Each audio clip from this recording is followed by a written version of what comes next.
What's the meaning of came?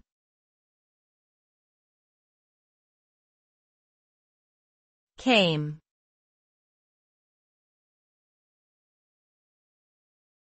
Came.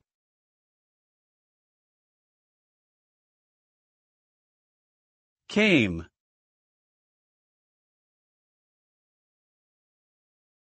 Came.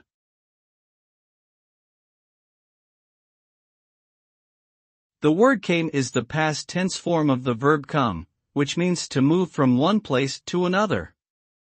It is often used to describe a physical movement, such as when someone arrives at a particular destination. The result of using the word came in a sentence is to indicate that the action of coming has already happened in the past.